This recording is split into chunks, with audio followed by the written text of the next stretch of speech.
Hello guys, welcome back to our channel.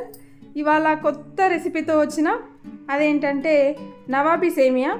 ఇది చాలా easy process and చాలా taste కూడా ఉంటుంది. ఎట్లా చేయాలో చూద్దాం. ముందు ఒక ప్యాన్ తీసుకోండి, దాంట్లో 2 స్పూన్ల నెయ్యి వేసుకోండి. మీ దగ్గర ఉన్న డ్రై ఫ్రూట్స్ చిన్న చిన్నగా చాప్ చేసి మంచిగా ఫ్రై చేసుకోండి. 2-3 మినిట్స్ కంటే ఎక్కువ ఫ్రై చేయొద్దు, ఎందుకంటే ఫ్రై చేసి తీసిన తర్వాత కూడా దాని కలర్ మారుతూ ఉంటుంది కాబట్టి కొంచెం కలర్ రాగానే తీసేసుకోండి. ఇప్పుడు అదే పాన్లో ఇంకొంచెం నెయ్యి వేసుకొని చిన్న చిన్న సేమియా, అంటే ఆ సన్న సేమియా ఉంటుంది కదా, అది చిన్న చిన్నగా కట్ చేసి ఫ్రై చేసుకోండి.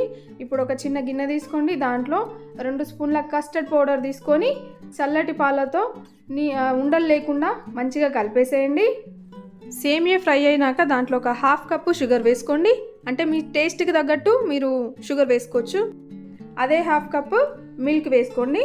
సేమియా కొంచెం ఉడకాలి, సిమ్ ఫ్లేమ్లో పెట్టి చేసుకోండి, హై ఫ్లేమ్లో పెట్టద్దు, ఇది తొందరగా మాడిపోయే ఛాన్స్ ఉంటుంది. ఇప్పుడు ఇంకొక గిన్నెలో 1/2 లీటర్ పాలు తీసుకోండి.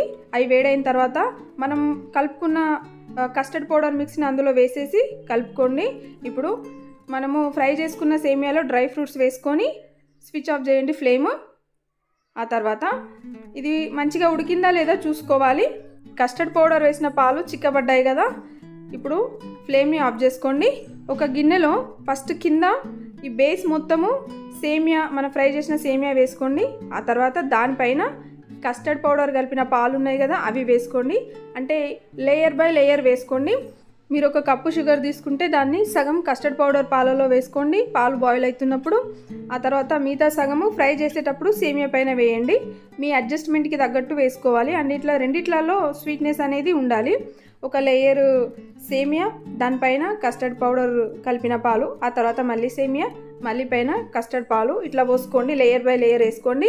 ఆ తర్వాత పైనుంచి కొంచెం ఫ్రై చేసిన సేమియా వేసేసి మిగతా డ్రై ఫ్రూట్స్ ఉన్నాయి కదా, ఆ డ్రై ఫ్రూట్స్ని కూడా కలిపేసేయండి. గుర్తుంచుకోవాల్సిన విషయం ఏంటంటే ఈ మిక్చర్ని మనము ప్రిపేర్ చేసిన తర్వాత 3-4 అవర్స్ ఫ్రిడ్జ్లో పెట్టాలి.